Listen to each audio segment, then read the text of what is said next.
Greetings, everyone. Pete Pardo here from Sea of Tranquility. Welcome to another episode of Monday Night Must See TV with the Hudson Valley Squares. We're going to Sweden tonight. We're doing kind of a part two here tonight on the Squares. We did a very similar show on In the Prague Seat last month, which was very popular, where we talked about our favorite Swedish bands on the Prague side of things. Today, we're going to go hard rock and metal. Going back to Sweden. One of us just came back from Europe. I'm sure he'll share a couple stories here in sometime tonight. But let me introduce the crew. Karen La Preziosa is here. I am flanked on the other side by Craig Kaminsky. Right down below me, the king is here. Mr. Chris Allo in our center square. Tony Dio is here. I mentioned him before. Nick Franco is here. Our traveling Wilbury is here, back from the damned. Down below, we got Count Ralphus. Ralph Tambora is here. And last but certainly not least, from Peekskill, New York, Mr. Rob Lasanti. What's going on, everybody? What's up? What's going You say on? Craig? Oh, You say Craig? Yeah. Yes. Yeah. I must be going. I- I'm losing it. You're too busy trying to program your Prezi there, Rob. Yeah. So, so I've asked everybody to pick out their five favorite Swedish bands on the hard rock and metal persuasion, and not an easy thing to do because there are a ton of them, ton of great ones across all the different heavy music genres. So, some great ones from the past. There's a lot of really more recent ones. So I'm very curious to see what everybody has picked. We're going to start with Chris tonight because Chris has to book a little early, and he's going to give us his picks as well as tell us about, for those of you who are in the Hudson Valley, he has discovered a brand new music venue locally here that he wants to talk about. And he saw a very cool band the other night. So, Chris, we'll start off with you tonight. So, what you got for us? Okay, cool. Yep. I don't want to take up too much time. I know everybody's busy, but yeah, I'll blow through my five picks real quick and talk about the venue. So I guess my five favorite Swedish bands. I'll go with Candlemass, Entombed, At the Gates, The Crown, and I guess Lucifer because the singer's German. The rest of the band used to be Swedish, but there's a whole new band now. So I don't know where any of those girls are from, but I'm going with them. So we'll just Yeah, I go. mean, it's a whole new lineup now, and I don't even know that's going to be I, the regular lineup. who knows Yeah. where they're Looks from, all great. those other girls, but it's cool. Yeah, On the I records, they're Swedish, except for the don't know singer. how to. So Yeah, we'll go with that. But yeah, so I want to blow through those picks because I had mentioned to Pete. Funny enough, today Pete posted a great video of reviewing the new Castle Rat record, The Bestiary. And I had talked to Pete last week because I was, oh, perfect. Thanks, Pete, for holding it up. I meant to get it, but it's in my car. I'm too lazy to go outside and get it. I was completely shocked that, okay, the band came out with a new record and was flabbergasted that they launched their new world tour in the Hudson Valley. And I was like, wait, there's a metal venue. There's a place booking like national metal acts in the Hudson Valley. Like nobody told me this. And I went. It was they were great. Castle Rat was awesome. The venue was awesome. I don't know if anybody's heard of this place. It's called the Assembly. But I told Pete, like we all, for those of us in the Hudson Valley, I don't know if Tony Dio's ever been to the Chance, but I know everybody else has been to the yeah. Chance. Oh, you Went haven't done a once. Chance? See, all right, then, Awesome. and then everybody here has been to the Chance, no matter where they live. But we all miss it. And I was telling Pete I was shocked to find out about this venue. And since we are Hudson Valley Squares, like I thought, like it's our duty to get the word out to whoever is a metal fan in the area, and maybe we should send some suggestions to this place or kind of poke and be, hey, get more rock and punk and metal bands in this venue because it's really cool. I'd never heard of it before. It's called the Assembly. It's in Kingston, New York. As I mentioned, the band was Castle Rat. They're one of those up and coming bands that's pretty hip. And I was like, oh, I will never see them because they only play in like Brooklyn. And I was like, I'm too old. My trips to Brooklyn are getting fewer and far between.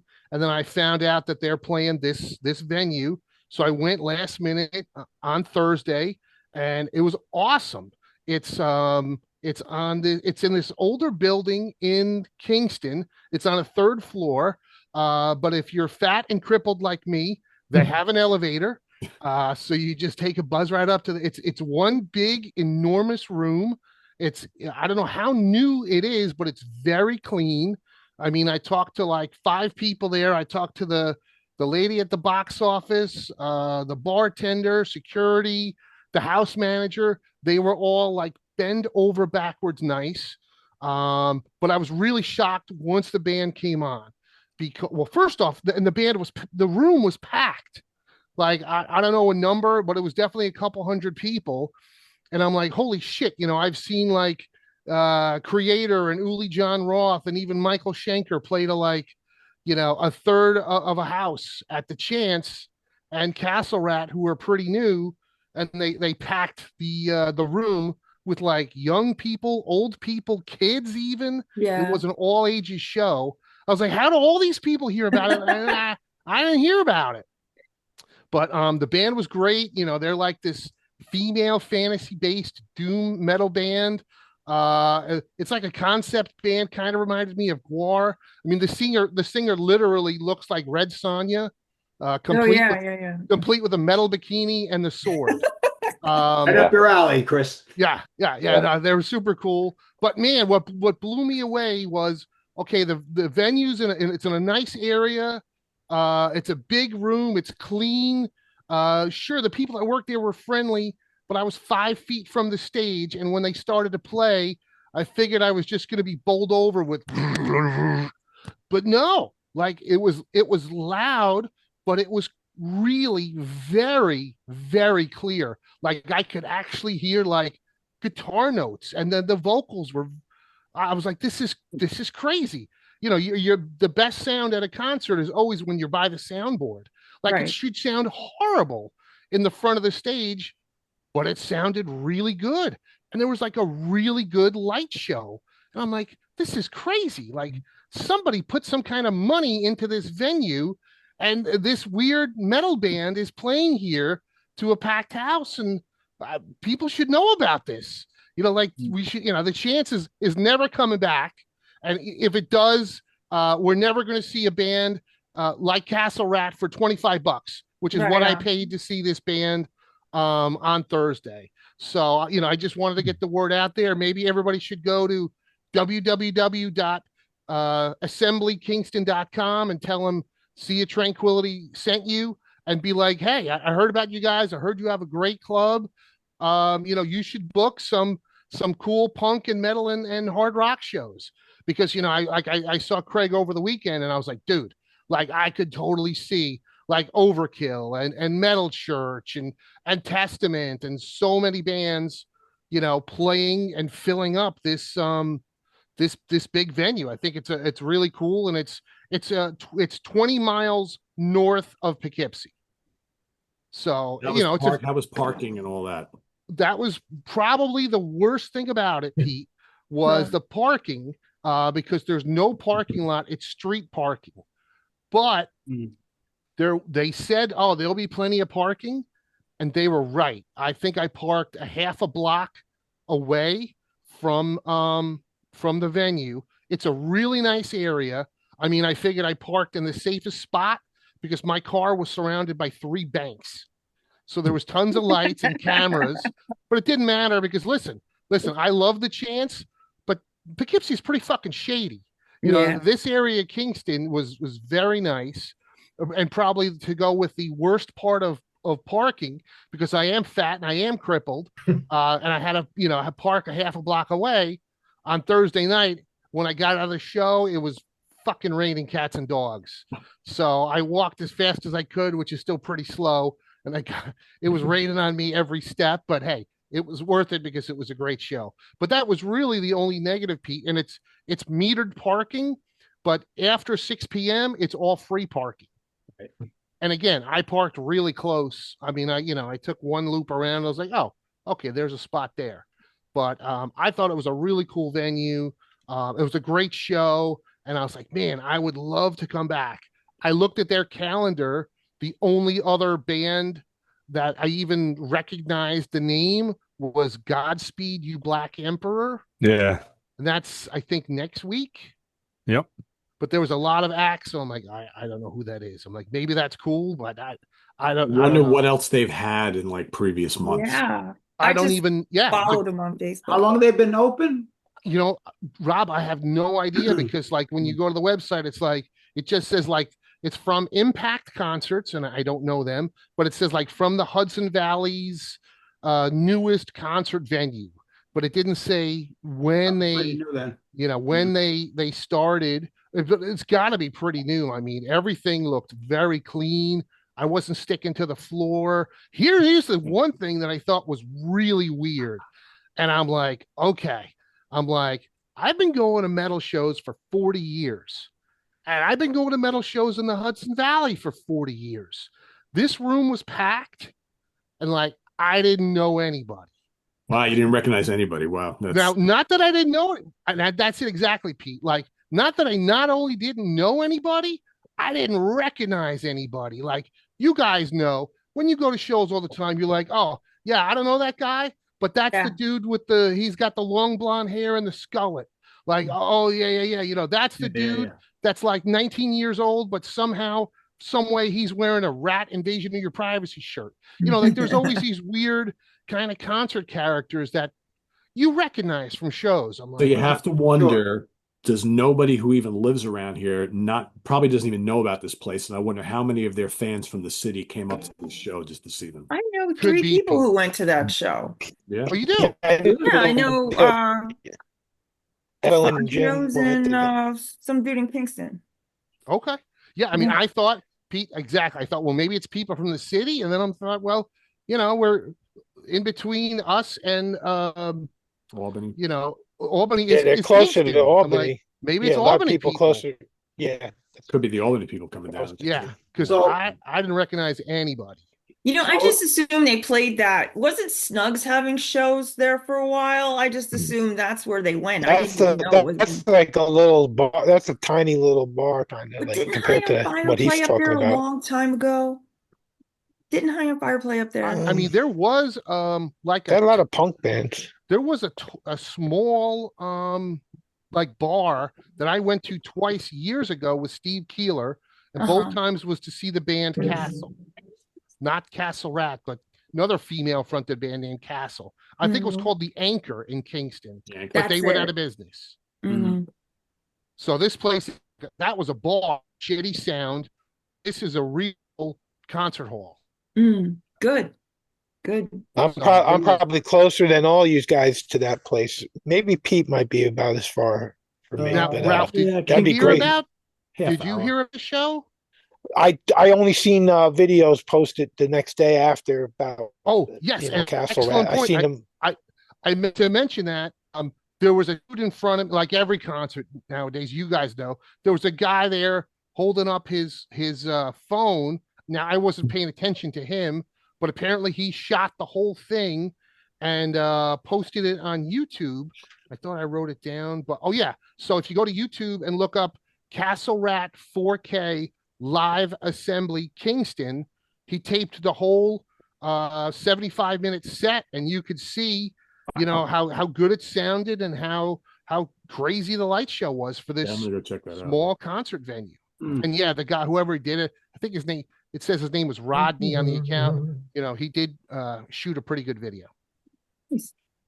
And for those who are interested in the band, if you didn't get to see my review of it today on the channel, I listed like a lot of their tour dates. They are playing everywhere across yeah. the country. Yeah, we got They're them going to here. Europe for like an extended period of time. So they're doing a serious tour for this album. And I think, Pete, other than the Kingston show, right, in a couple weeks, they're doing Brooklyn. Yes, they're playing. And Brooklyn. I'm like, well, shit, if it wasn't for Kingston, I wasn't going to see him. I mean, I like They're them, going to but be in Chicago. They're going Yeah. to be in Arizona and San Francisco and LA. I mean, they're playing all over the place. yeah, I mean, And super they're cool blowing band. up. Yeah. They're Yeah. blowing up. Tony, time. while I was there and I saw all these old people and young people, there was a dude next to me with his like 12 or 13-year-old daughter. I was like, Jesus, like, is this the next Ghost? I think that could be. I really really think think it so. could be. I was Yeah. like, wow, this is, you guys don't see that too often with, Eh. weird kind of obscure stuff, A lot of bands start that way. Yeah, I mean, listen, you everyone gotta get- starts somewhere, but Yeah, And absolutely. if things go viral on TikTok, the kids will pick it up.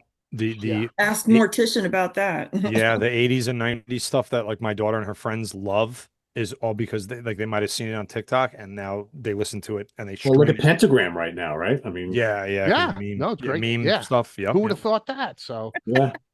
Chris, before you go, you want to just list your 5 and any comments you have on any of them at all? I did, but Yeah, list them again. List them again. Okay, List them again. sure. Candlemass. I think they're my all-time favorite Swedish metal band. I first saw them on their first U.S. tour in 1989. I've seen them with both Messiah and the other guy. What the hell's his name, Craig? Rob Lowe. Rob Lowe. No, Johan. the Johan first Johan. Lundqvist. I can never remember his Johan. name. Yeah, I never saw him with Johan Lundqvist. yes, Entombed. I always dug Entombed. I remember seeing them at the Limelight on the fucking in like the 90s. What was that? Yeah, they were always a cool band. Sad to see that they're no longer here. At the Gates, man, I was so happy when they reunited. I think I've seen them, I don't know, like 6 times since they reunited. Lucifer, I've seen them twice. I like this. No, 3 times actually. Once in the city with Craig, once in Vegas, and once God, where else did I see them? I don't know where the name, but I saw them the same night that Steve Keeler went to go see Kiss at Madison Square Garden. But I don't remember where. Was it St. Vitus? Maybe. It was in Manhattan, wasn't Yeah, it? it wasn't Manhattan. Yeah. Was it Webster Hall? Because I was contemplating going to that show and I couldn't make it. But I know the one you're talking about. I can't. I got pictures somewhere, but Well, no, we were wasn't that down talking- at the Bowery? Wasn't that in the Bowery? I Could can't be. remember, but I remember talking to Steve about it, and we were texting. He was at the Garden, and I was at this little tiny club seeing Lucifer. I think I made the right choice. And the Crown, who I love, I seen them. I think once in Germany, once in Sweden, and twice in the States. And I'm kind of bummed because they're coming over for once for Maryland Death Fest in next year, but I think I'm just too old. I can't do it no more. But yeah, so those are my. You mean you learned your lesson this year? Yeah, I mean, listen, it was a great time, but man, a 5-day concert for an old dinosaur like me, it took a lot out of me. So, I'm contemplating going to Prague Power next year in Atlanta, and I'm like, because the lineup is amazing, but I'm The like, lineup is like 4 is days. crazy. I'm like, oh, Jesus. Do it. Do it. Do it. I should. I should. It's the last one. The last one, I know, Tony. I know. Yeah. There you go. I is it mean, indoors? A lot of my favorite bands It are was gonna be indoors, there. yeah. Okay, right there. You're And plenty of places to sit. Oh, there you go. That's important.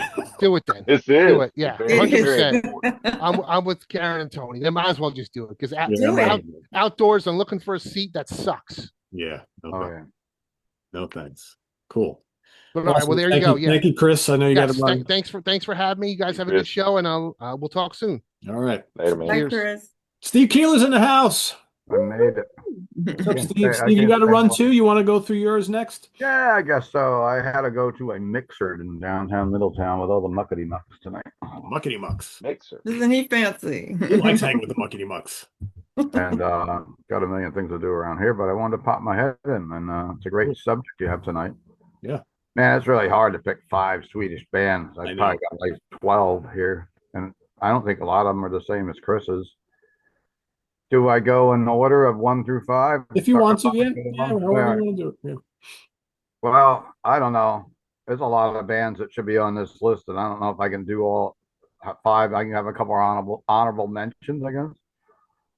So I guess I'm going to start off at number 5 with Dark Funeral. Got to see them this year. Always thought that they were great. Maybe a lot of the black metal purists don't like them, but I've always liked Dark Funeral. I got to see them at MDF, then I got to see them at the Empire with they were on the tour with the Cannibal Corpse and with Cannibal Corpse and Immolation a couple of years ago, and Lord Araman and the guys. It's just they put on a great show. I thought they were probably one of the strongest bands I saw at MDF that day.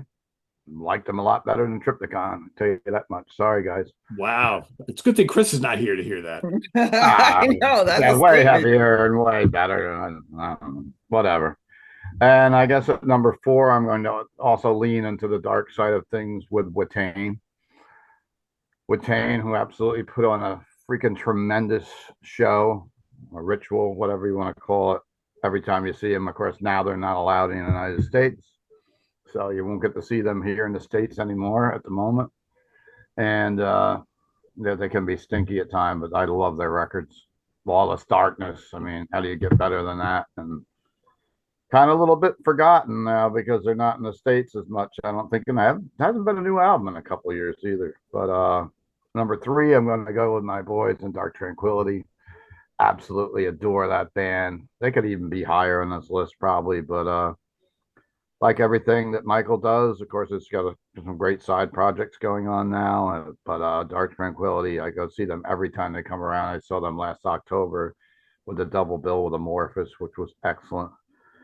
My number two band is going to be the Swedish depressing boys of Catatonia. Catatonia is the one band that can put depression and anxiety and to make it into a beautiful chorus of whatever it is. It's just, man, sometimes you can't listen to Catatonia if you're really depressed. Other times it can really help you if you're very depressed. I would say Catatonia is that all the way around. Steve, And you're very poetic tonight. Yeah, I know, well I was said, saying, Steve. Loving this. It's because yes, I'm he's clean trying. shaven. I'm clean shaven again. Yeah, I had enough of the beard. I had to get some dental work done. So I'm not going in there looking It's like. okay. I took it on, Steve. Don't you? Yeah, worry. I same. noticed you tried to copy. You know. I took all your You got white it now. in here. My number one band is going to be the mighty Opeth. And what can you say about Opeth?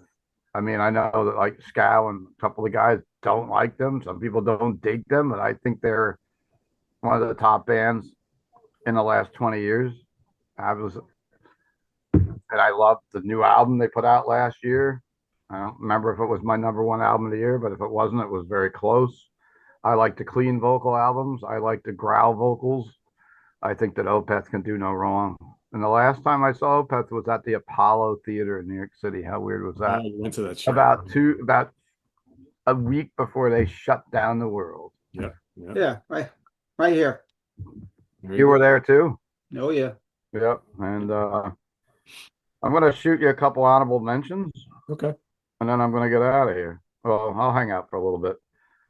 And this is going to piss off a million people. I wish Scal was here to see this. But I think that this band. Now I know it's coming. My band could be in this. I probably listen to them more than I listen to Watain and Dark Funeral. Sabaton. Absolutely love Sabaton. I knew that was coming. Sabaton, they're great. They're chorus. They came out with Judas Priest.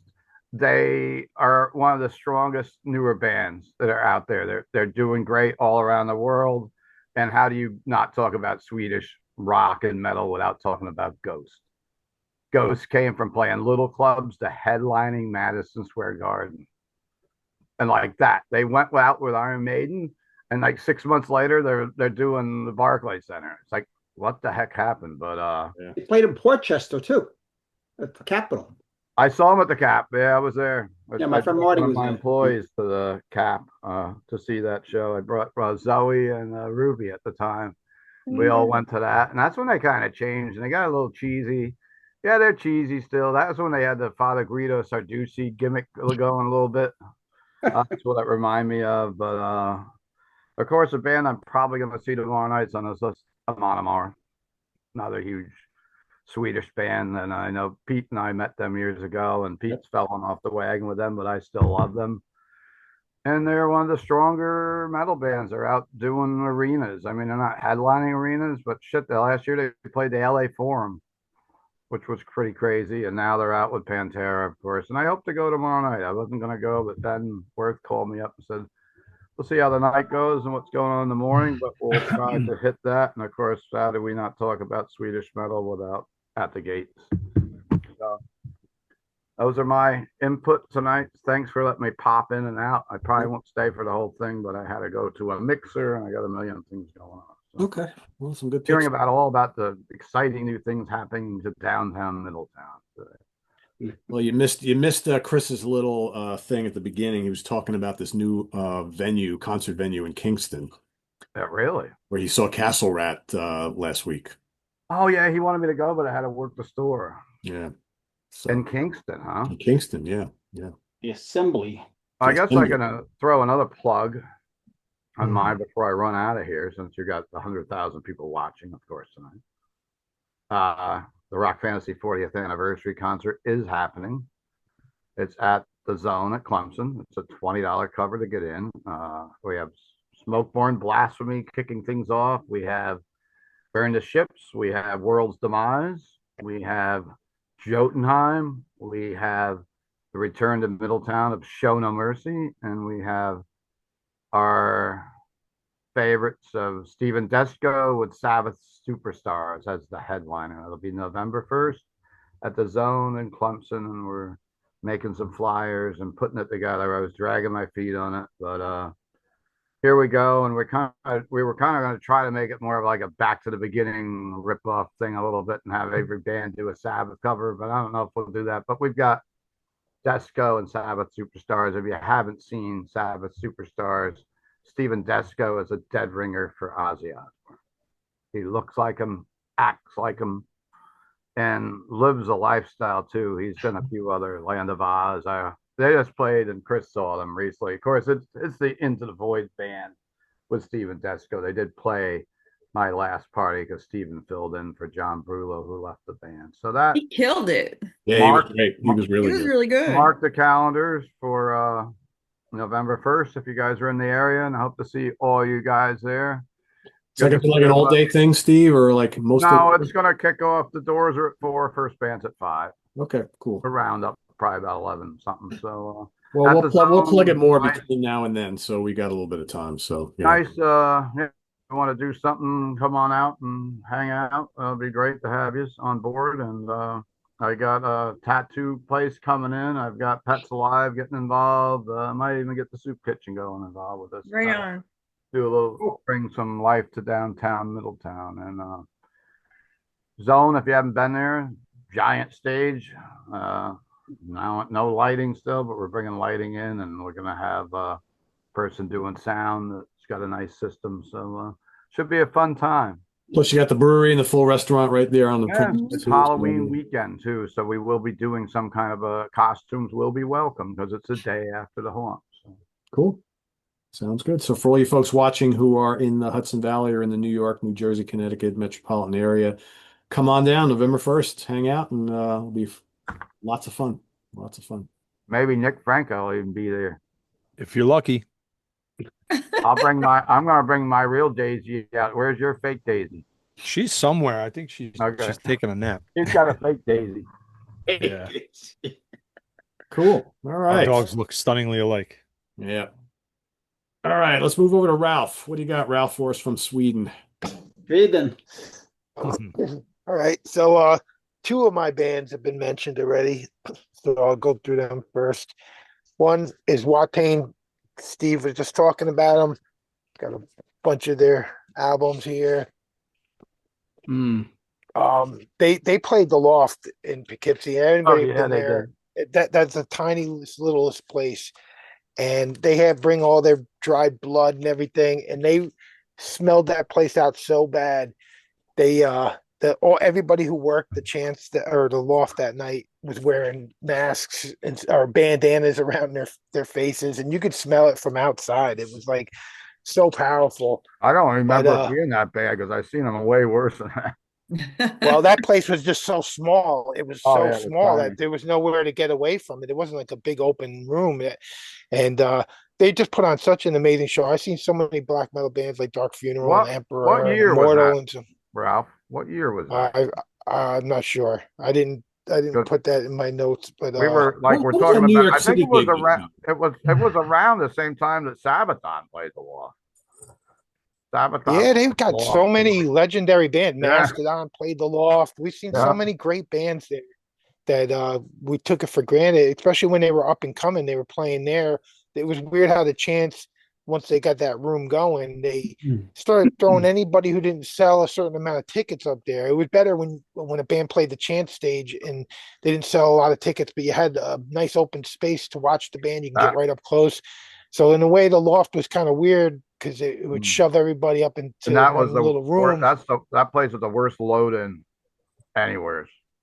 Pete Yeah, knows going up and down the Stairs and stuff. stairs. that. But even like Oh, Nico McBrain played up there. Me and Nick both seen Nico up there, and so many great shows. I missed the place so much. That's why Al talking about this new place in Kingston. That would be a nice local ride for me. I hope that place starts taking more national acts and stuff. Yeah, that would be great. All right, so my all right, my next band I'm gonna say, since I'll go with the two first, I guess. Candlemass would be the other band that was picked.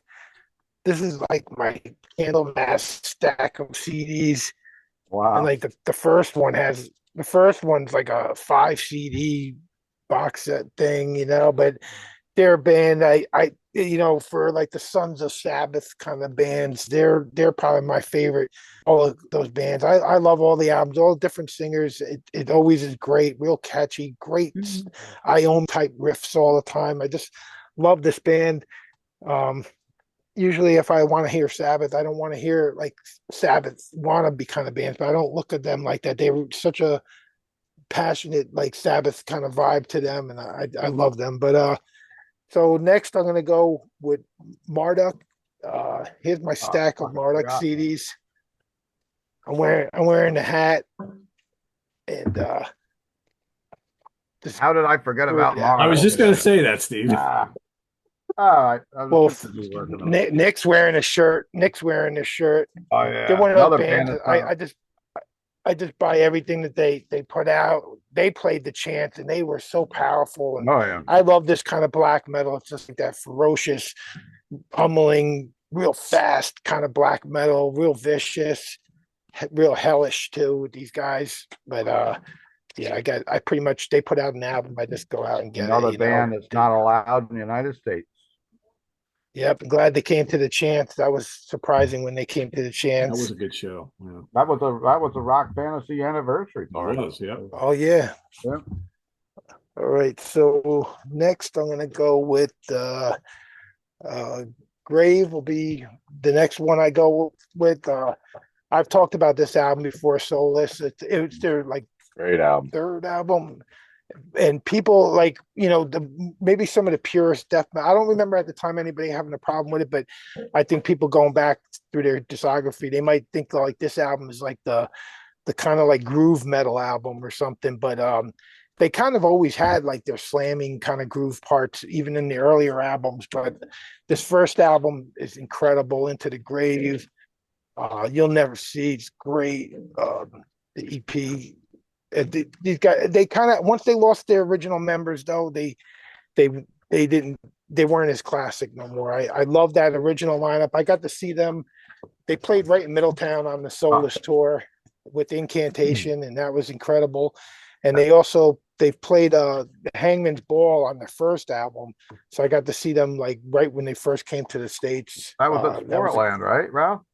Yeah, the Soulless one was, but then Yeah. I seen him on Into the Grave when that first came out with Nuclear Assault headline, but it was like an all-day fest of like Ripping Corpse, Suffocation, Gore Guts, Massacre. It was like unbelievable, one of the best fests they ever had in New York City back in the day, if you were a death metal fan. Um, so yeah, my number one is gonna be I got the shirt behind me hanging up at Bathory. I mean, they're like one of the first wave black metal bands. Really, they are the start of what becomes black metal. I mean, Venom coins the term, and you got Hellhammer and other bands doing like this evil shit. Merciful Fate. It's kind of like the black metal satanic vibe and stuff. But Bathory is the band that really defines the sound, and everybody starts sounding like this more than they sounded like Venom, like the first real wave of black metal bands. They all sounded like Bathory. And but the crazy thing about them is they change and they completely give up that sound at one point, and they become like the first like real Viking metal band and Norse mythology band. They all of a sudden, kind of start a whole nother scene. And I mean, bands maybe not followed their sound, what they were doing with these later albums, but they definitely followed like the whole Norse mythology kind of thing.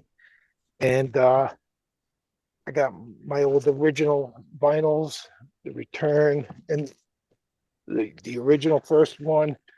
And this is the one Under the Sign of the Black Mark. This was the first one I got, and I just love this album. It's one of my favorite albums back in the 80s. And this is my favorite one from them. So yeah, that's my five, and I got some honorable mentions. That's it. Cool. Oh, and I read this. I pulled out this Swedish death metal book today just because it's a real cool thick book. You know, get this on a bazillion points there. But it's all the whole scene. It starts off with talking about Bathory and stuff, and then it goes into like all the demo years of all those bands like Entombed and all them guys all doing the demos, and what a vibrant scene they had in Norway. I mean, Sweden.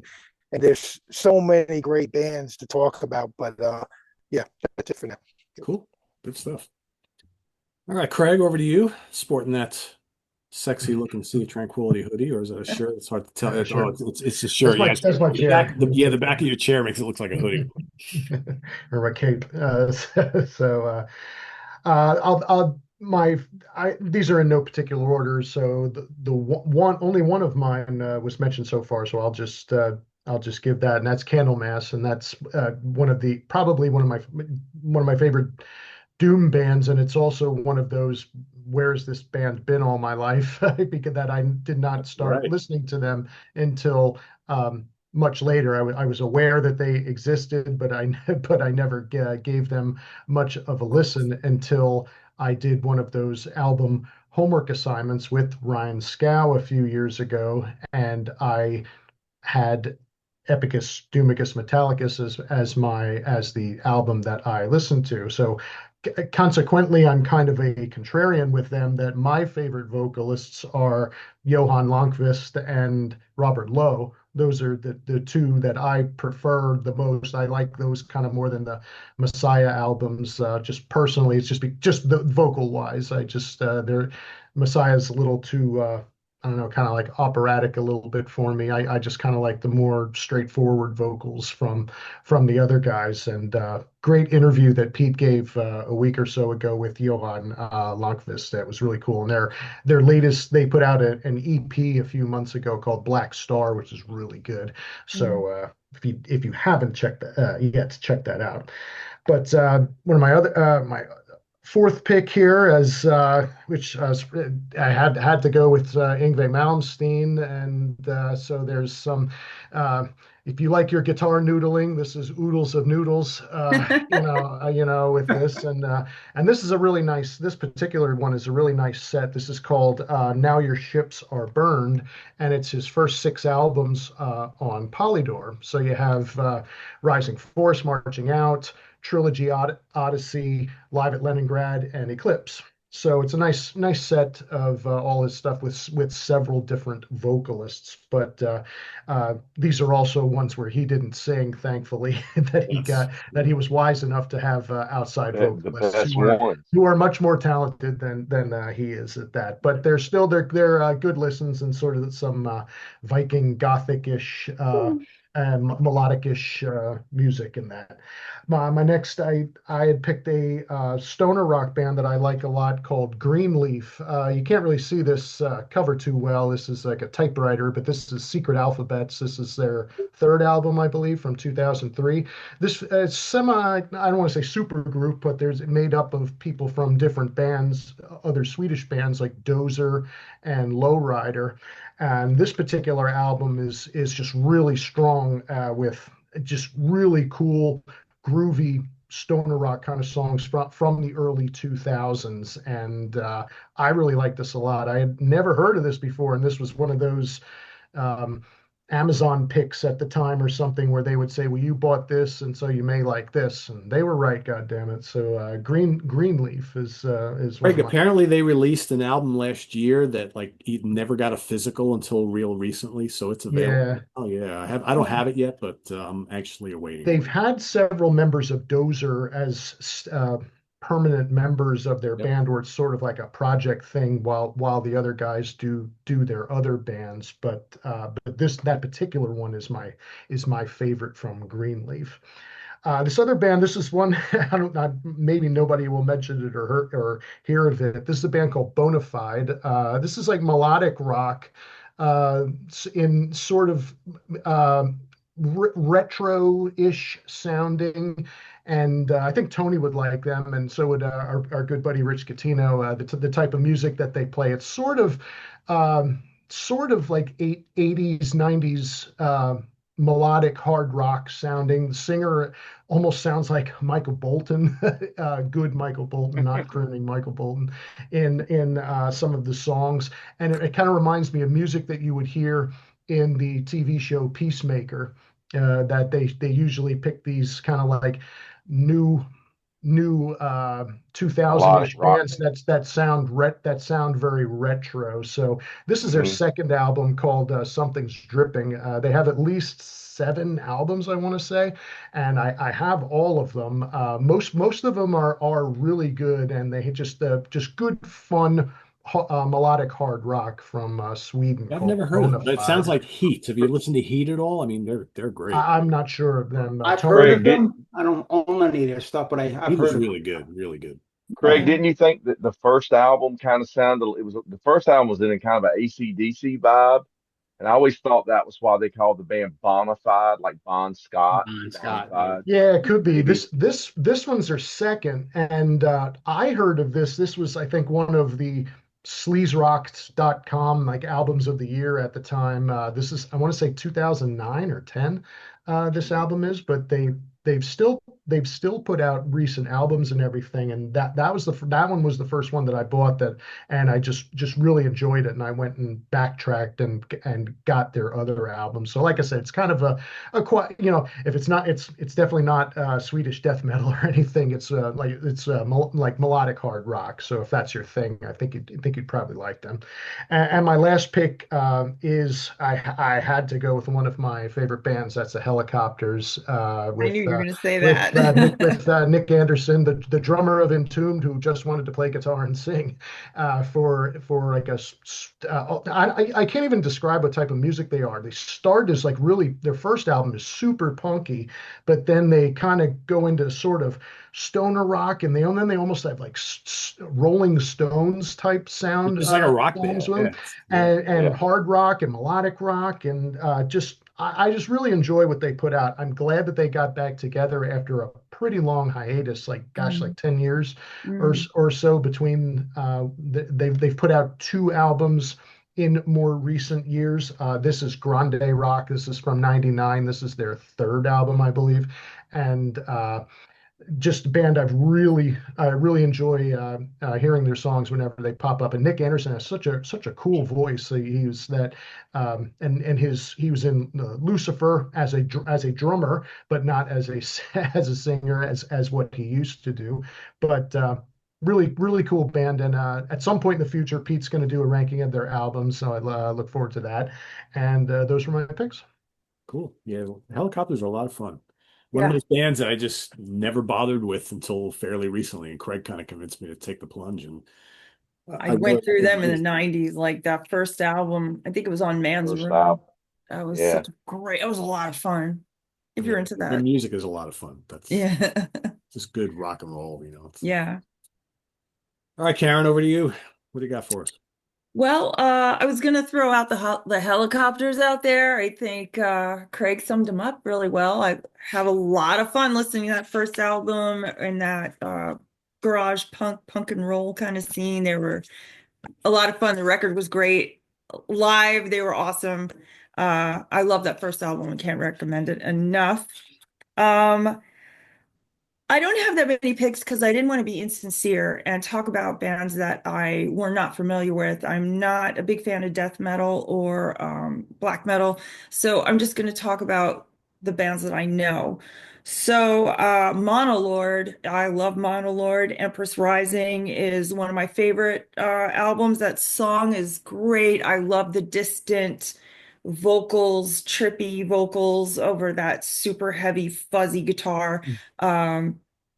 although No Comfort is my favorite, I do like Empress Rising, that song. I think that's a great example of what they've done. It's definitely some Tony Iommi worship right there.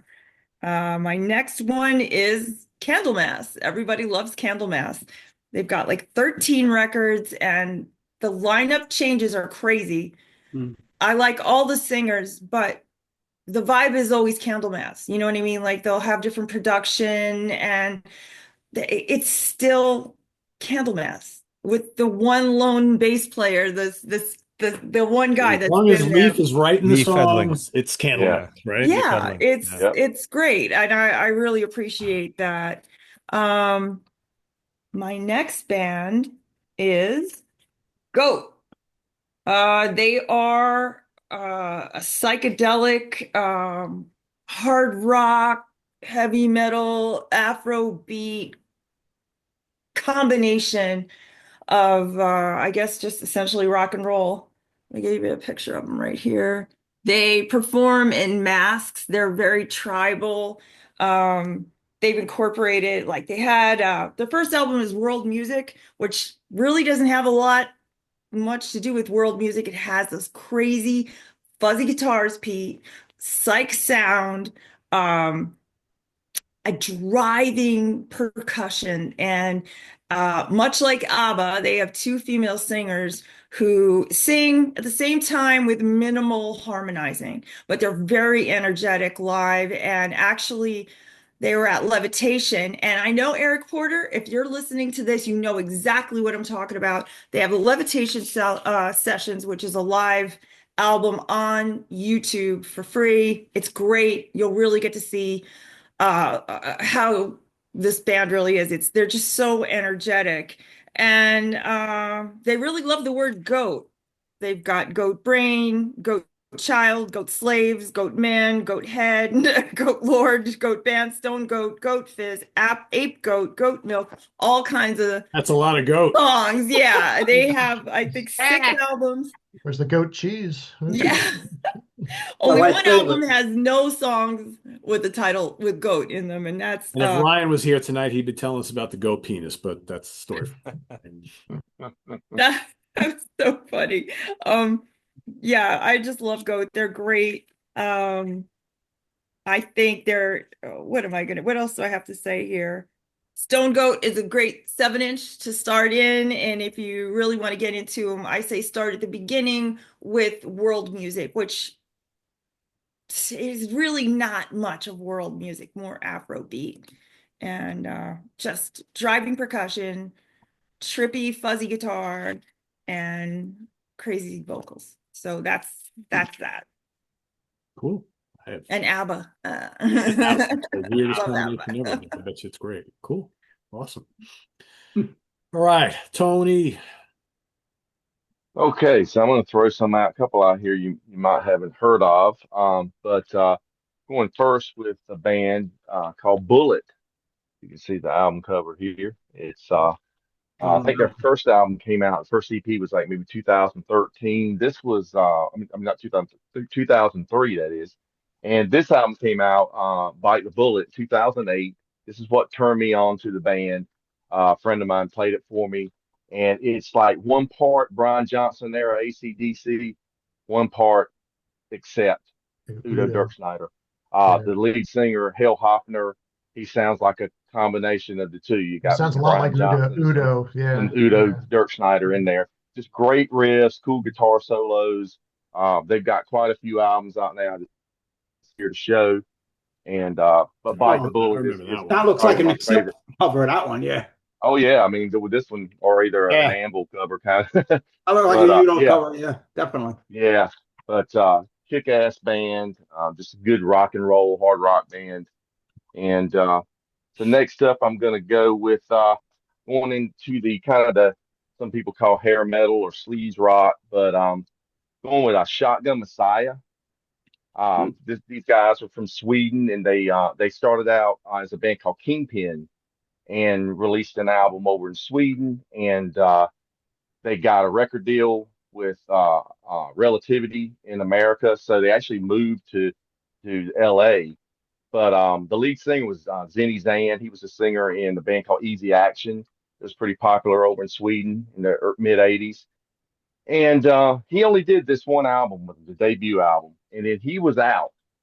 And the bassist is a guy named Tim Skold. Some of you might be familiar with. He's kind of went into the more of the industrial world over the Yes, last he's very 25 good. years or so. But he took over. He was the bass player, and he took over lead vocals for Second Coming. This is the album that really got me into him. The first album's more like sleaze rock. This one's more like slamming hard rock, like Skid Row or something. But it still kind of retains that sleaze rock style because of Tim's vocal style on this. But they had this record, and they did an EP called with Heartbreak Boulevard that came out not long after this. And then Tim and the guitar player were pretty much the only two guys left, Harry Cody, and they did Violent New Breed, and this was in 1993. And this took an industrial route. So you've got like slamming hard rock mixed with industrial sounds, but it works. And I really like this record. And after this, they kind of broke up, and Tim just went out and did Scold, and then he ended up in he did some stuff with KMFDM, and he ended up Marilyn Manson. He may still be in Marilyn Manson. I'm not sure. I don't really keep up with who's in Marilyn Manson, but yeah, they were a cool band. I heard they're possibly getting back together and doing something with the original lineup. We'll have to wait and see.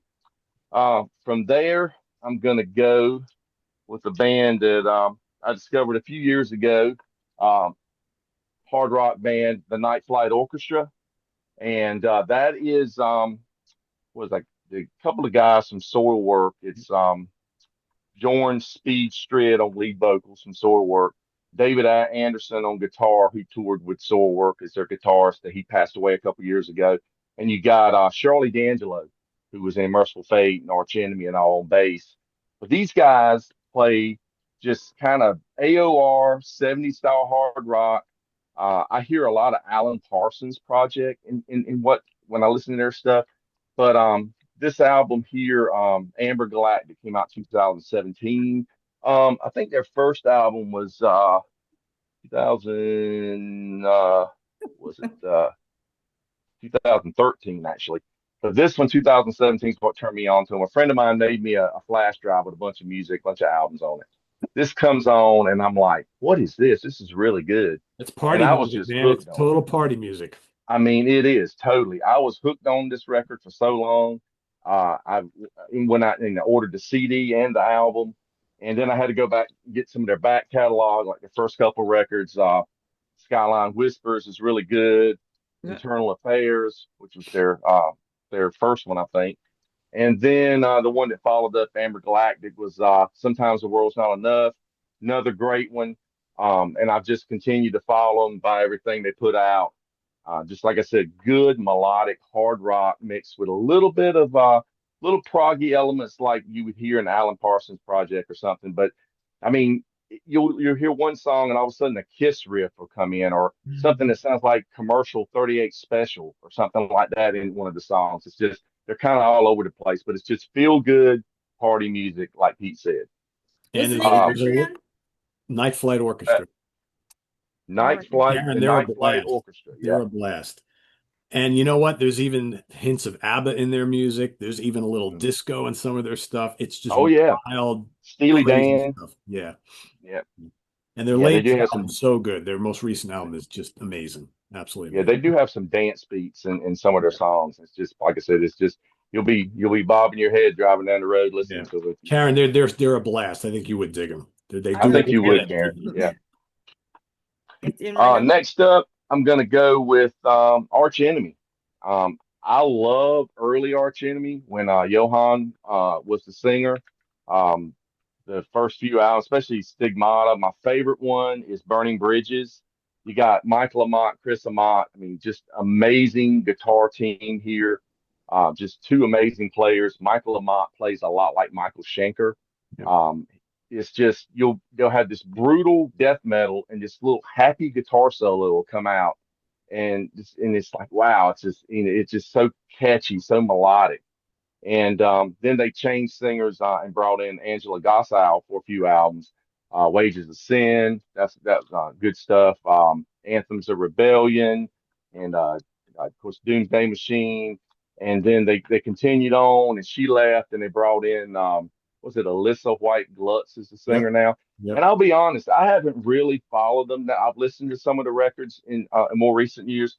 Yeah, They Jeff didn't Loomis do as too. much for me as those early records because, They're like I said, good. They're my just favorite. they're a little formulaic. Like they've kind of they're in like a little bit of a rut. The albums are good, um, but they just like everyone sounds the same after a while. That's the problem. Yeah, exactly. Good, but Um, a friend of mine said, sadly, they became Hot Topic music, and I was like, well, kind of, yeah, I guess you could say that in a way. But I'd still go see them if they come near. I'll try to go see them and stuff. And it was fun when during the I think I met those guys on the Wages of Sin tour and kind of befriended them, and they'd come and play in the area, and I always go hang out with them and stuff. So it was always fun just to get together and hang out with those guys and stuff. And just they have so many. All these guys would have so many different influences, and it comes out even though they're a death metal band, you hear influences from other music in their songs. So my number one is definitely going to be Candlemass, and I got into Candlemass with 1988's Nightfall, Mm. and I didn't know what to think when I first got it. I mean, there were all these stories in Hit Parader and all the magazines and Metal Maniacs and stuff about them, and I was like, yeah, I got to check this out. So I got into them, but I wasn't like head over heels for them. And then the live album comes out, I think in 1990, and that is what solidified me as a Candlemass fan because I played that live album to death and went back and got the albums that I didn't have, and I never got to see him with Messiah, that sadly, but I did see him with first time I saw him, they had Robert Lowe. I saw him at Maryland Death Fest one year, and they actually had Matt Slevin singing for him. If you guys are familiar with him, he actually sings for Vandenberg now, very melodic rock singer. But he did a great job with Candlemass. And then I got to see him with Johan at Hell's Heroes, and that was a dream come true to see that lineup play. So I know they're doing a show here in the coming weeks. They're doing one show in Sweden with Messiah. So I hope that gets filmed so we can see it on YouTube or something anyway. Yeah, right on. Somebody will Yeah, film it. but just a great band. That's kind of like Ralph said, one of the Sons of Sabbath, for sure. Love them. yeah, I got to see them on their first tour of the U.S. with Messiah. It was amazing. Wow. Yeah, Yeah. he just, I was disappointed when I saw them with Robert Lowe because I mean I like Solitude Arternis. Man, he was like a boring front man in Candlemass. I don't know if you guys saw him. He was just great voice was though. reading the lyrics He and was a great singer. sounded good. Yeah, Yeah, he sounded good. Yeah, but it was kind of boring to watch him. I was like, you got to feel Messiah's shoes. I mean, that guy was stomping around in a monk's robe, and what did he call it? He was doom dancing is what he called it. Stomping around on stage. But yeah, great band. I got a few honorable mentions we can get to if we go back around. Okay, sounds good. All right, Rob, what do you got with that wonderful background there? Okay. Well, listen, I'm going to make some of these short and some of them a little longer. So right now I'm going to go my first pick from Sweden is a band called Dark Water. Nice. This one's signed by the boys. Actually, I'm going to have show and tell like Ralph tonight. Look at that. I actually have stuff to show tonight. So just so Yeah. you know. All right, so yeah, Dark Waters, they got 3 albums only. Unfortunately, Calling to Witness, Where Stories End, and Human was the last one that came out 2019, so it's been quite a while. I know Marcus has done a couple albums on his own in his own band. The guitarist was an incredible guitar player, and I just love this band. I think George and I did a show on this. If I You did. ranked albums, yeah. You did. So that's one of my favorite bands from Sweden especially the last 15 years, 20 years. I'm gonna go with Candlemass. Like Tony, I knew about Candlemass, but I didn't really get into them until the 90s. But because we did what, Best of 86, and this was on my list, obviously. This album, I love this album. I mean, I'm looking at the list of albums they have. They have so many albums, but Ancient Dreams, Tale of Creation, King of the Grey Islands, Daughter, and then I like the last couple. I mean, I thought they were really good albums. Yeah. I've been buying all their albums since, and in fact, I just ordered I just ordered the Sweet Evil Sun shirt. So I love this band. A lot of bands, they get, called Sabbath clones and all this, but they have a distinct sound, even though Oh, they, Oh yeah, you know what I mean? You totally. can feel the riffs are different. The singing obviously is different than like what Ozzy would do or something. So I mean, definitely one of those bands that I really like and I've come to love because I love Doom, especially now. Now we're getting to Doom season for me. yeah. Speaking of dark, and Steve talked about it. I love Catatonia. Catatonia is one of my favorite bands from Sweden. Obviously, it's in my top five. I have probably almost all their albums, but when they first started out, they were more death growls and all that. And then when Jonas joined the band, that's when things changed. Is it Jonas? Right? Am I right? Jonas Ringsa. Jonas Rinske. Yeah, ranks. Yeah. When he joined the band, well, he started doing more melodic stuff. They don't do any growling anymore and stuff. But the music, the eeriness, like Steve was saying, really dark, gloomy kind of music that I enjoy. I love the gothic feel to their music. And I have, just like I said, I have almost all their albums.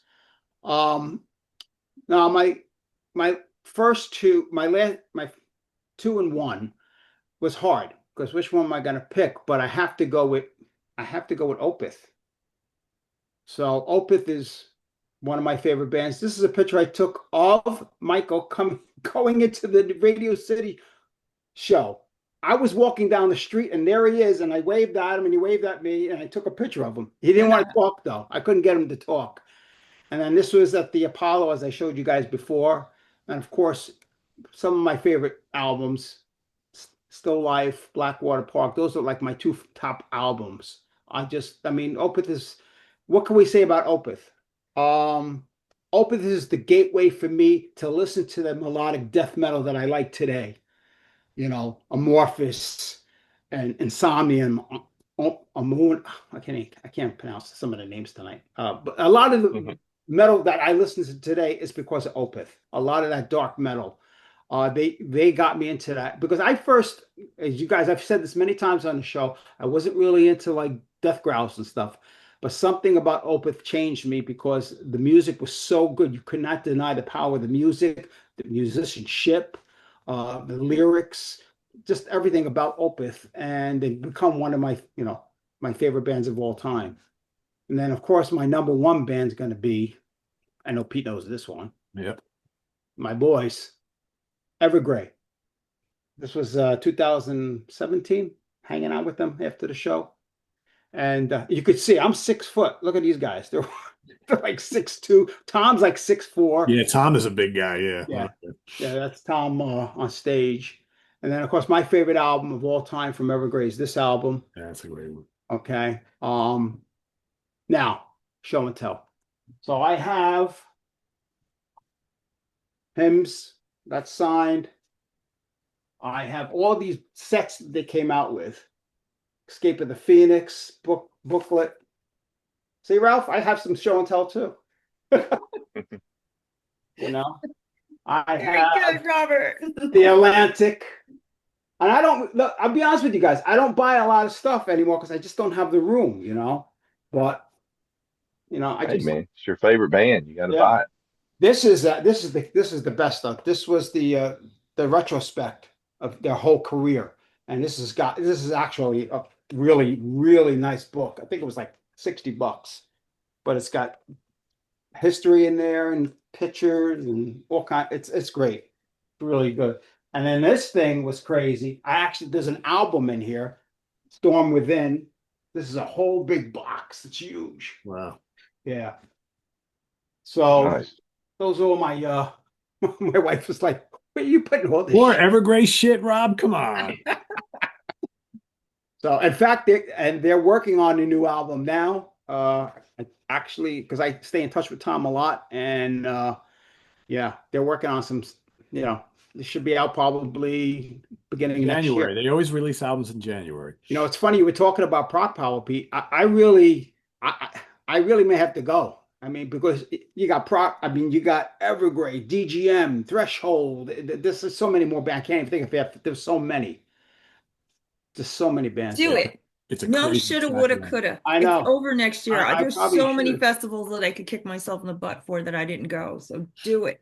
Do It's Yeah. it. it's like what I think it's 3 or 4 days. So 4 days. Yeah, it's a 4 day thing. You know, it's hard to get away from work, yeah. The unfortunately for problem me. with Prague Power is they don't have it in a huge place, so like these things sell out so quickly. Oh, I know. I Not have like there's like tons It's of a friends. big room, but I don't know what the capacity is, but I mean it's seated, it's round. I You know can the go. guy running it, Milton. In fact, he lives in Connecticut. He might even be at the show. I met him at a couple shows over the years. He's a nice guy. A lot of those guys, a lot of my friends they've been busting my chops for years to go to this thing, to Prague Power. You know, I was really surprised they didn't get sabotaged for next year. well, Oh that yeah. was the big rumor, yeah. but it But I makes sense. mean, it right now, I think it's just hard to get bands into the country now.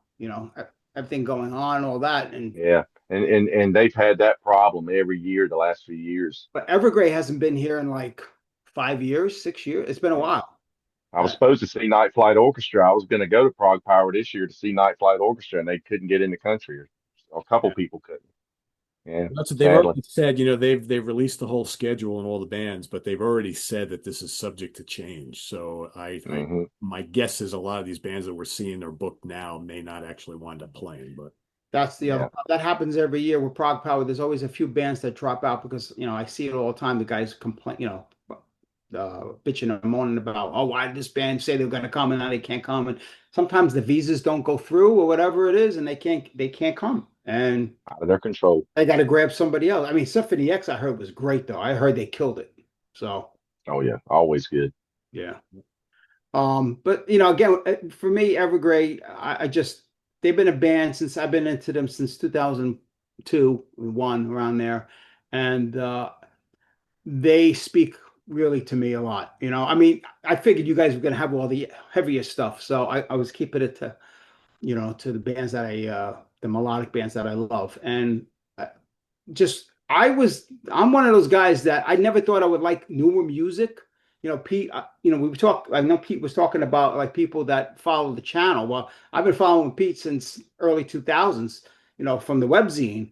And a lot of the music that I got into was because of Pete, because of reading these reviews and stuff. So let me check this out. Let me check this out. It was a little different back then. It wasn't as easy accessible as it is now, but I mean, it's even before YouTube. Now YouTube is made. I mean, you could find anything. anything. It's incredible. So again, thanks, Pete, for always being around these last 20 something years, 25 years, right?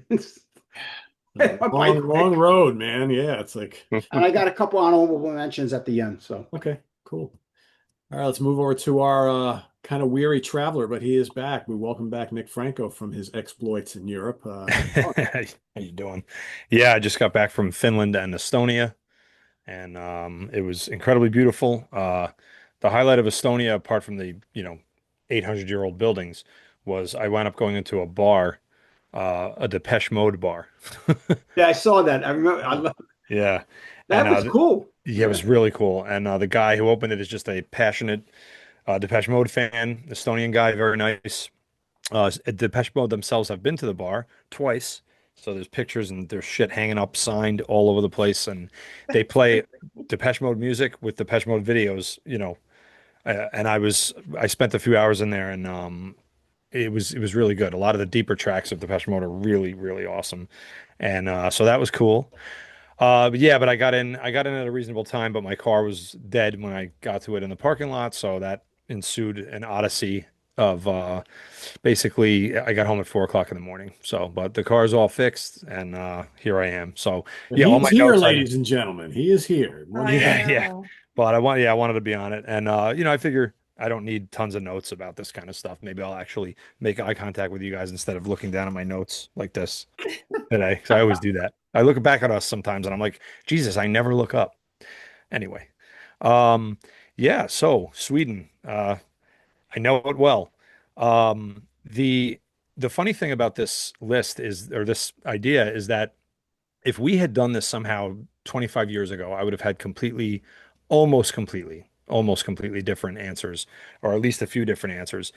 And this obviously isn't a Swedish thing, but more subject to a lot of the bands that came out of the late 80s and 90s underwent a lot of stylistic changes, and therefore I'm leaving.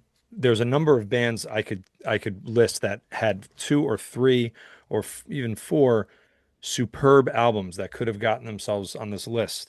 I was thinking of In Flames, Hypocrisy, Entombed.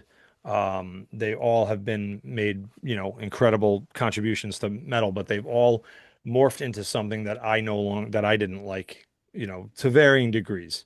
Mm. Yeah, and like I'm not into Opeth, although I respect the hell out of them. So obviously this is listed as your favorite, not the best or the most popular. Um, and it was nice to see Keeler mention, these heavier bands. Got to give it to that guy.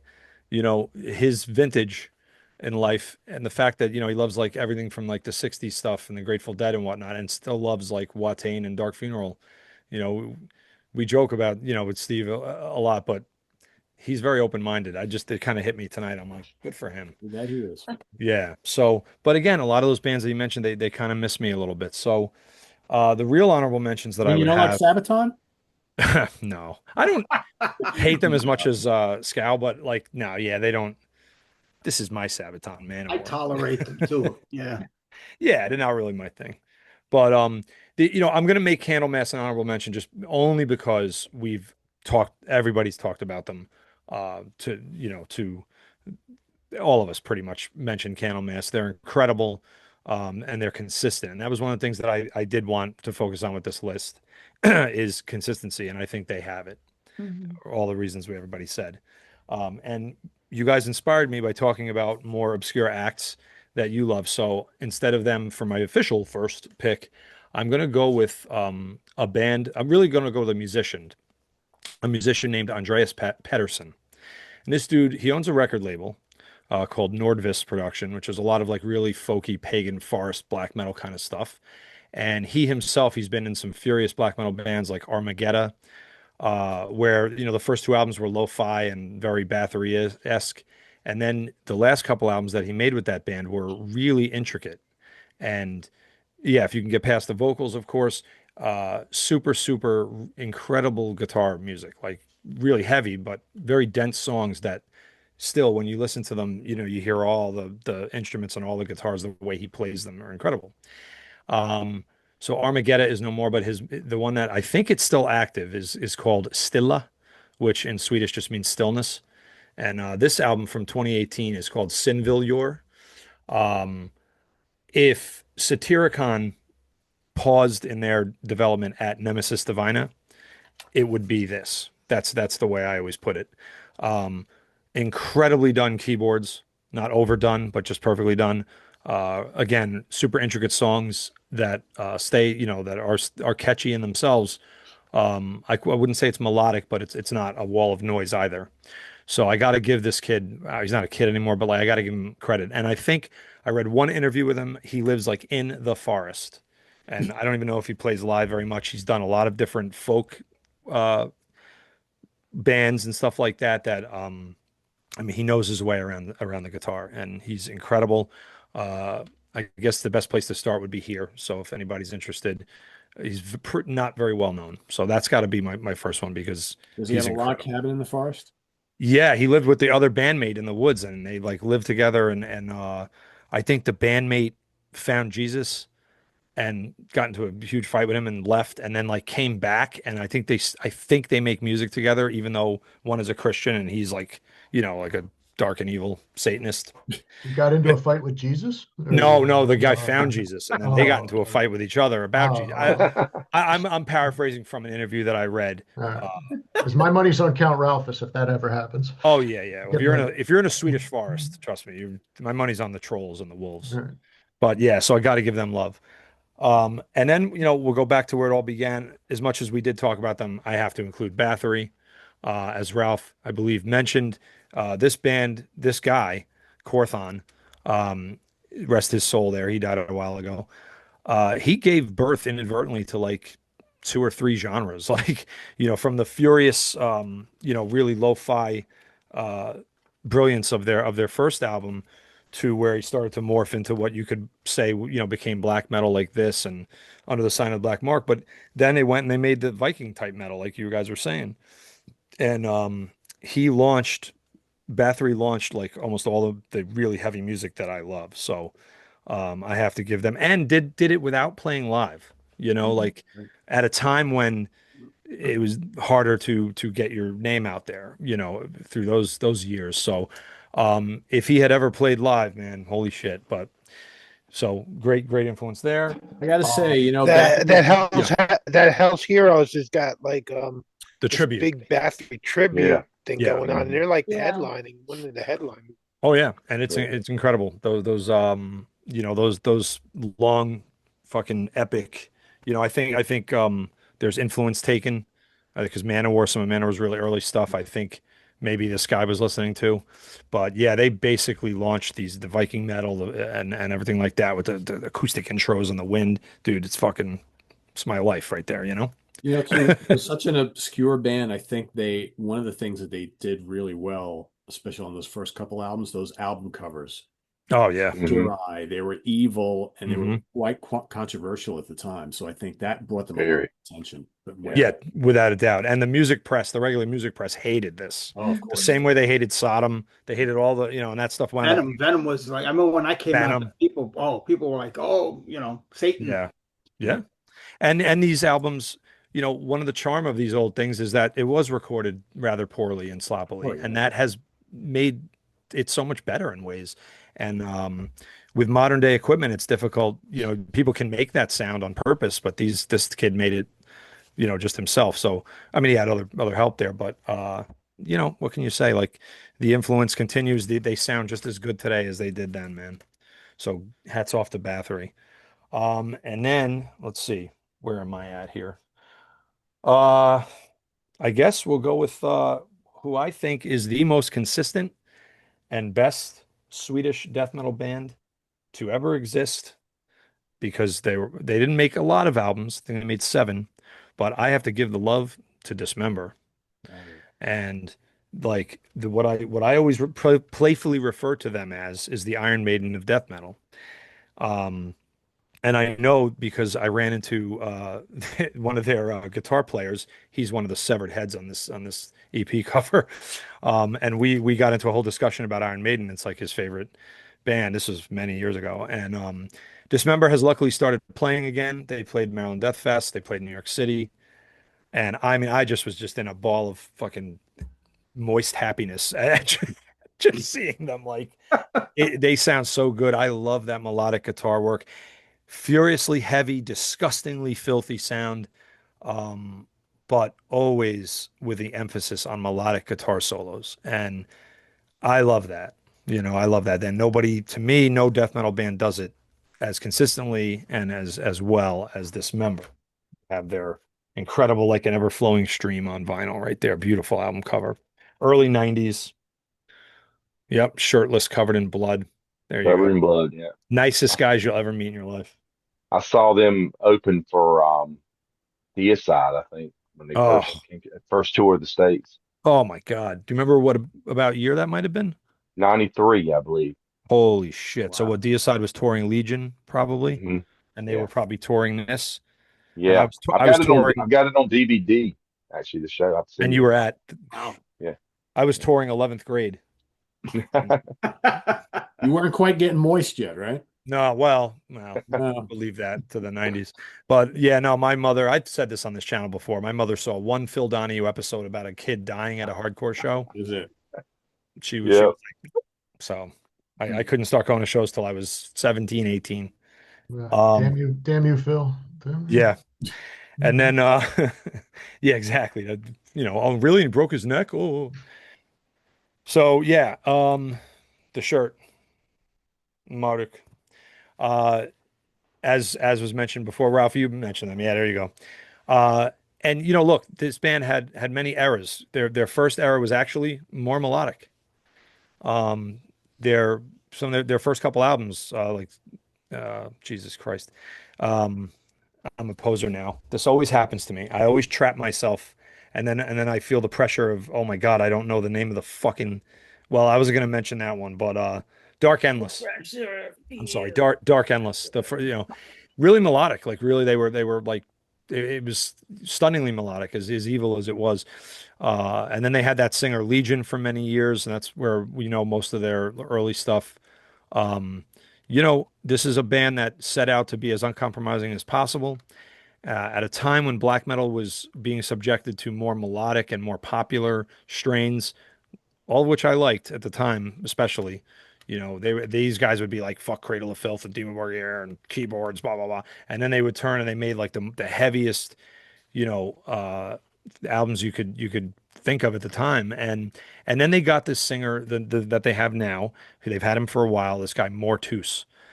This dude is a like 6'3", like MMA fighting Swedish monster. Um, and one of the best throats in black metal, like just an absolute. His voice sounds like 100 demons coming out of hell, but like it works. It doesn't, grate on you or anything like that. It's really good. And they bring it live. And just last year, they needed a police escort to get to the venue in Canada because they were being protested by Antifa. That's why they can't come here. Meanwhile, they played Tel Aviv to a throng of screaming supporters. They played Latin America. They played everywhere.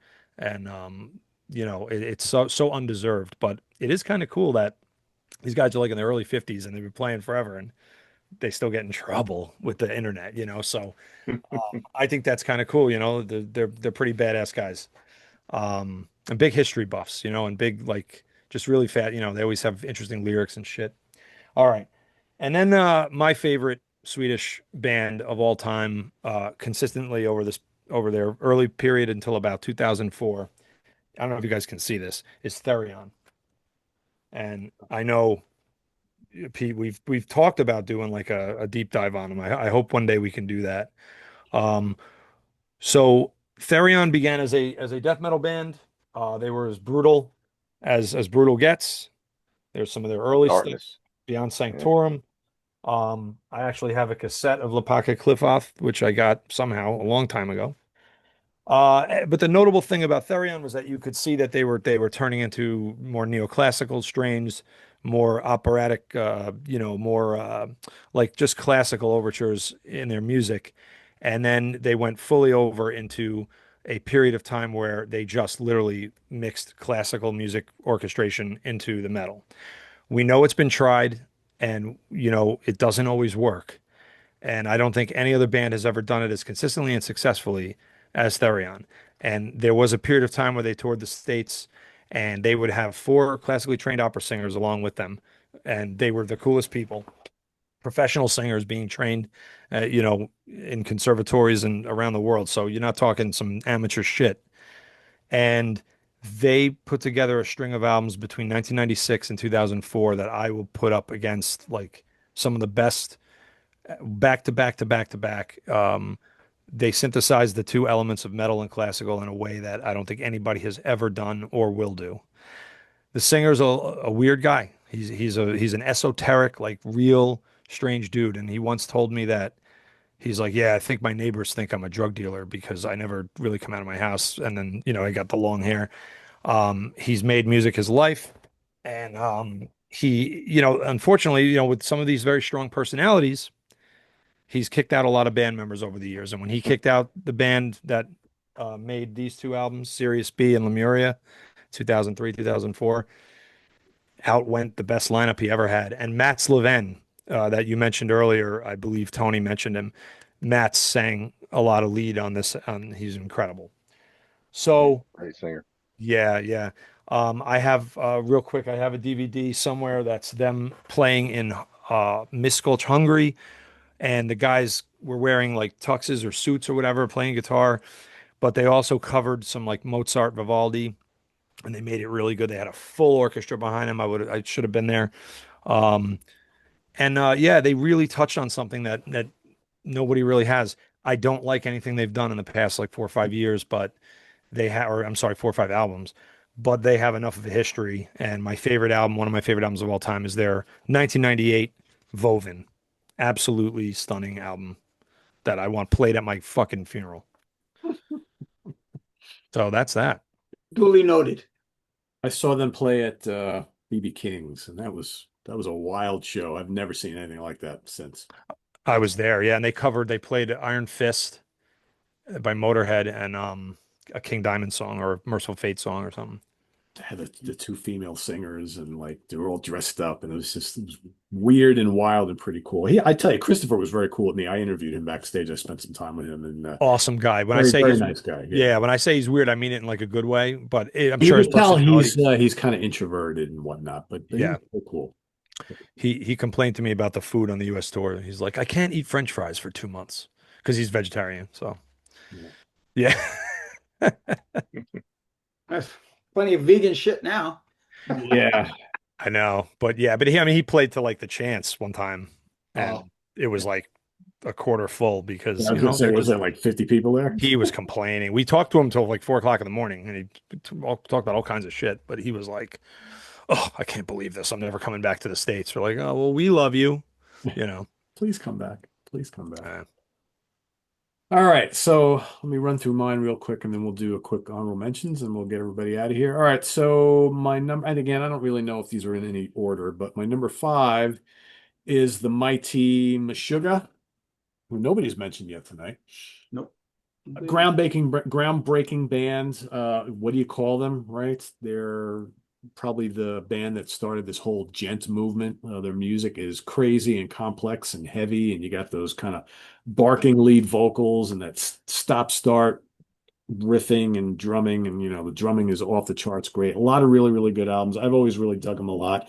They're another one of those bands though that, like, they've got a lot of albums, and the last couple albums are kind of like, you know what you're going to get. They've got a formula, they stick to it, but I mean everything is just so impressive from Meshuggah. I really like it, and a just absolutely punishing band live. I mean, you go to see a Meshuggah concert, expect to get your inner soul rattled, because it's just so heavy and so, like, the bottom end is just so groovy and just awesome stuff. So I love them. Did you see him at the Chance when they played the Chance? They headlined the Chance. I think it was like in the '90s. It was a long time ago. I don't think so, It Ralph. was I think right. I've only seen him in New York City. Yeah, they played the Chance. They headlined the Chance, and it was packed. It was like, I think it was right as like the Osbournes talked about him, like Okay. Jack Osbourne talked about him on that one episode, and all of a sudden they were huge and they were headlining the Chance, and I remember going. It was packed. So that must have been right around the time, because I remember they were on one of the first Ozfests that I ever saw, and that was, I wonder if it was right around that time. I don't know. I've only ever seen them headline in New York City. Actually, no, I saw them open up for Ministry once in New York City too. But all the other shows I've Uh, seen, they were headlining like BB King's or Gramercy or something like that. So really good band live too. All right, next up, I'm going to go with a band that Rob has already mentioned, Evergrey. Terrific band who I've only gotten to see once. I saw them with Cradle, Filth, and Iced Earth at BB King's. I think Rob was at that show as well. Way back. Way No, back. I didn't see him that far back. No? Okay. I wish I was. I wish I was. Yeah, that was like what, 2005, maybe Yeah, I six. saw Iced Earth though with Ripper Owens at the BB Kings. I remember seeing that show. Yeah, but no, I didn't get to see them until 2015 was the first time I saw them on Okay. the Hymns tour. Yeah. Gotcha. Yeah, great band. I mean, again, it's kind of like this mix of like power metal, progressive metal, and gothic metal. And Thomas Englund has got one of the most amazing voices in metal. It's so emotional, but it's heavy, and a very distinct vocal style. And their music is heavy. It's thought provoking. Just a little right amount of keyboards with big crushing guitars, and all their albums are really good. Yeah. Their earlier ones to me are the most special to me, but and they're prolific. They come out with an album almost every other year. And like Rob said, we probably got a new one coming out for them, because we didn't get one from them this year, but we had one last year. So it makes sense that they got another one right around the corner. Great band.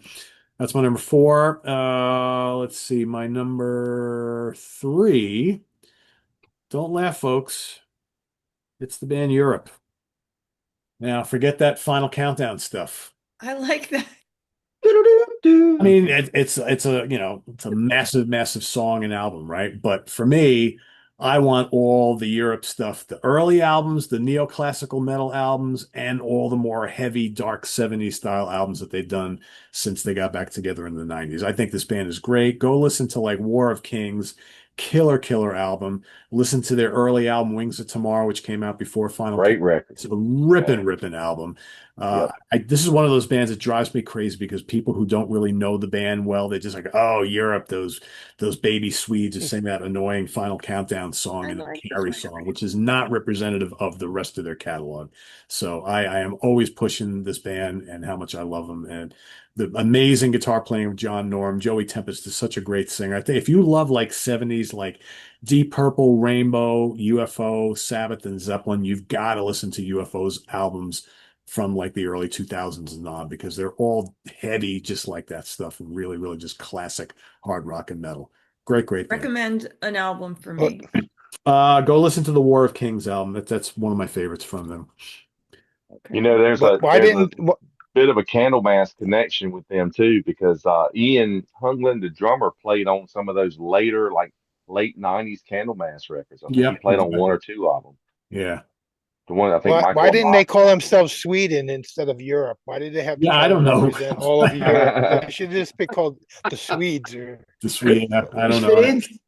I have no idea. Yeah, I Jeez. would try War of Kings, Karen. And if you, because that's like more of the darker, heavy stuff I think you would like. I would say Wings of Tomorrow. That's a great 80s Great record. metal album. Great. It's more of like power metal, fast, neoclassical metal type stuff, but they're both great.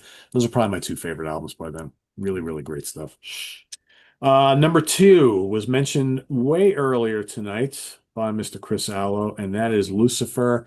Yeah, I don't know if they even qualify as Swedish band anymore because she basically Nikki Anderson and everybody else left. Here, a little bit of the That's background. hard. So apparently, so her and Nikki, so I'm talking about Johanna Sedana, she's the singer. She's actually German. Um, she and Nikki were in a relationship for like many years. And so he was the drummer in this band as well as doing the helicopters. And then all the guitar player, the other guitar players and bass player and whatnot, they were all Swedish. And then like a couple of months ago, without like any fanfare, she just announced this all-female lineup of Lucifer, and they were going out to play a bunch of shows live. And it's just like, okay. And one of the other chicks in the band, she plays guitar, Rosanna, geez, Rosalie Cunningham, I believe her name is. She was in the band Person, right? And she, I believe, is British, I think. And then I'm not sure where everybody else is, but anyway, whether that's going to be the new lineup going forward, I have no idea. It's I basically, guess that's why Nikki brought the helicopters back. I guess, Tony, I don't know, but I love this band. They are Yeah, I like amazing. that. She's a I great like them. singer. The music is groovy and heavy and retro. It's kind of doomy. It's kind of garage rock psychedelic. I mean, they're like the coolest band around. And again, Perfect I've for said Rise it many Above. times, but I have talked to so many people who are like, "Oh, I will never listen to Lucifer because of that band name." And I'm like, God, who cares? I know, It's right? music you would love. It's so accessible and so good. Get over it already. It's like, but there are people who are I just could like see them that they could be a bigger band in the US like Ghost. I think the name just kind of a hundred kills it. percent, a hundred Like percent. I Satan. mean, they've got radio hits, you Right, know. exactly. Yes, Karen. Yeah, Yeah, Satan and Lucifer, two amazing bands that just like there are just people that won't listen to either one of them because of the name. It's right. I just can't bring myself to listen to a band called Satan or Lucifer. I'm like, oh, God. And they're not scary or anything. No, They're not at just all. good It's just classic totally, metal. yeah, it's just totally groovy music, man. It's just All semantics. That's yeah, what I it is. know. It's just a shame. It really is. But I love them. Again, maybe they don't totally qualify as Swedish anymore, but whatever. I was thinking about it after I automatically put them on my list. I'm like, yeah, technically right now they're really not that I know of it is anybody in the band from Sweden. But anyway, they're here, so screw it. It's another example to talk about them. But of course, number one is Candlemass. And yeah, I love these guys. I remember the first time I didn't hear the first album because that kind of came out with little fanfare. But then all of a sudden, Nightfall came out. Of course, they had the new singer because Yeah. the original album had Johan Lundqvist, who was just basically brought in for the session, but wasn't made a member of the band. And they came out with Nightfall, with Messiah, and every magazine was talking about Kerrang and Metal Hammer and whatnot. And I remember reading a review, I think, of Metal Hammer, and I'm like, I got to get this. And I bought it in Steve Keeler's original Rock Fantasy store as an import.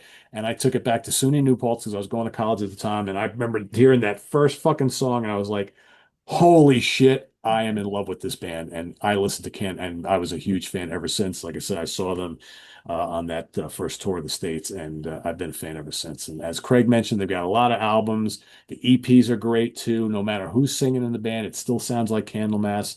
Uh, I talked to Johan recently. I had him here on the channel. He was a hell of a nice guy, and don't sleep on his new solo record. It's really, really good. If you like Candlemass, you'll dig it. It's not quite as doomy, but it's just heavy, just vintage metal, and it's really, really good. So I'll get off my soapbox about Candlemass, but that is my final pick here for today. And honorable mentions. Let's go back to the beginning. Who do we start with? Chris isn't here. Steve isn't here. Ralph, back to you then.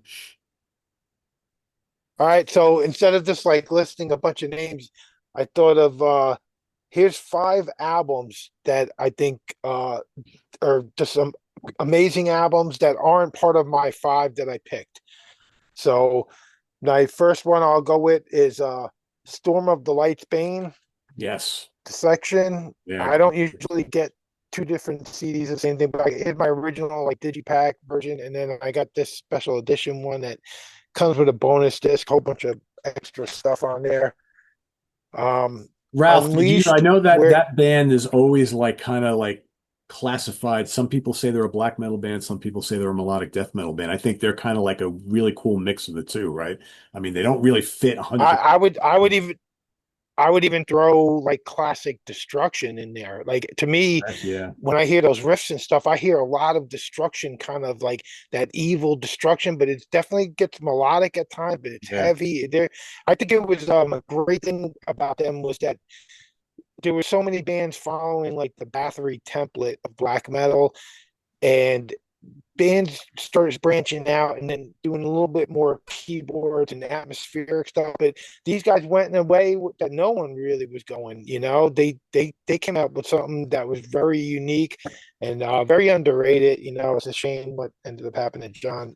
Yeah. Eventually killed himself after going to jail and stuff. But Unleashed, Where No Life Dwells. I pulled out the old cassette for it. This album is just incredible. Like Bathory starts this like Viking Norse metal thing, and to me, Unleashed was the first band that really kind of came out that was like pushing that. Like to me, they were the Amon Amarth way before Amon Amarth. I like Amon Amarth. I like even the newer stuff. They always put out the same album, it seems over and over again, but it's like I like Amon Amarth. To me, like these guys they didn't make my top 5 because they came out and they did a couple great albums, and then they kind of got a little bit boring and stale. And I got all those albums, but then they come back years later with this Midwinter Bolt album, and it just was like it was kind of like going back to this first album again. And then I've loved anything that they put out since then. They're fucking awesome. I seen them really early on. They opened up for Morbid Angel, Entombed, and Ripping Corpse played at the place called the Marquee, and MTV was there that night, and they did like interviews. They did a quick little thing about death metal. I was at that show, and I was like online, and I think I might have told the story, but the guy from Morpheus was in front of me, and they said, "What's death metal all about?" MTV put the cameras in his face, and he said, "Kill for Satan." Jeff Reamer from Morpheus I Descends. remember you He telling says, that. "Kill for Satan," and it's a classic clip on MTV. I was right next to him when he did that, and then me and my idiot friends, we were all screaming "MTV, get off the air" like the Dead Kennedy song. So they just fucking skipped over us, and then they didn't show us screaming in shit. But they did interviews with Morbid Angel and everybody that night, and Tomb played that night, but they didn't have the singer, or somebody was missing, and it was Clandestine tour. But another one is At the Gates, Slaughter of the Soul. I love this album. It was like a super heavy creator album with a really great production, and it was at a time where creator wasn't like that heavy and sick sounding. And Nick brought him up, Dismember, like an ever flowing stream. Here's my original vinyl. Um, these guys, this was, to me, they came out with like their best album first, and I was kind of disappointed as they went on. Nick loves like all of them. I like them all. There's nothing bad that they did, but and I seen them twice back in the day, and I seen them in the little clubs and stuff. And then my favorite album that's not part of my list was Entomb Left Hand Path. I mean, this album was just Perfection. so amazing. And I got their demos. I got the Nihilist demos, the original old demos from Nihilist from Sweden before they became Entombed. And this is just a fucking masterpiece. But they kind of went like off, and I don't mind some of the later stuff that they were doing, like Wolverine Blues and stuff like that, but they just nothing comes close to that. It's another one of those bands, their first album, Godly, and then you got to try to live up to that forever. It's the bad thing about putting out such a great first debut album. Oh yeah, got to live up to That's it. it. Yep. They pretty much patented that sound too. All Yeah. the bands are stealing that Yeah. guitar tone. Oh, definitely, totally influential, really incredible shit. Oh, and I just think I totally forgot to mention for everybody who's watching, wondering how in the world did Pete not list Opeth in his list? Because I picked Opeth on the prog show because a lot of what Opeth has done is considered prog or prog metal, and I decided to include them in on my list on In the Prog Seat. So I didn't want to duplicate any bands that I picked that night. So that's why. Yeah, I would have done it if I was on the prog show. Yeah, So exactly. Right. yeah. Yeah, exactly. Yeah. I gotta say really quick is I seen Opeth in the late '90s, probably the first time they ever came to America. They played the March Metal Meltdown, and I was in the room that they were playing because it was like the old school stage, and they were playing like it was where Raven and Exciter and Whiplash and all these old big playing on this one. There was three stages, and we ended up sitting there for the Opeth, and I wasn't there for them, but I think the band before and the band after I didn't want to miss. I think Manowar was playing that night or something, but it was like this crazy stage. But Opeth played, and I like Bloodbath a lot, but I just and I thought the Opeth, from what I was hearing at the time, I thought it sounded cool with the growling vocals and stuff like that. I heard the early, it had to be the first album and the first time they ever came to America, but I found them really boring, and it's probably just because I just didn't have the album, and I didn't like, if I knew the songs and stuff, I was just watching them and kind of like waiting for the bands in between or before and after. But I did see Opeth like super early on. They had like no light show or nothing. They just them out there and playing, and it was all right, but it was just kind of boring from, I guess, because I wasn't familiar with their Yeah. stuff. But Could be. Plus, they didn't hit their stride yet. Yeah. It's, True. it's Orchid, Morning Rise, and Still Life and Blackwater Park. Those albums were like Yeah. Blackwater Park is considered a masterpiece. So yeah, this was like their first album, way before all of that. So it Okay. was like Probably the is first probably time they ever Orchid or came My around. Arms Your Hearse. Yeah, really yeah. early. Cool. Craig, you got any left? Honorables? All I got's Swedish meatballs. This is extra metal because it has swords in it that you see. Swedish That looks fish. good. I think everybody likes Swedish That's fish. great, Craig. I like the And meatballs. I don't like the fish. and my favorite, the man's a genius, the Swedish chef. I love everything that he does. And Yeah. I love everything that he does, and it's extra. Everything is extra tasty. That's all I got. There you go. Great picks. I love it.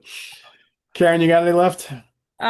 Graveyard. Not really I just love the blues and the bassy, sound of Graveyard. The singer is not for me, but I respect them, and I could see a lot of viewers and listeners liking Graveyard. Yeah. And ABBA. Yeah, ABBA. ABBA Now I'm going to rules. bed. Yeah. Mhm. Fernando. Have you ever listened to Witchcraft? They're great. Yeah, I never could get into No? witchcraft. Okay. I tried. I tried listening to that first album.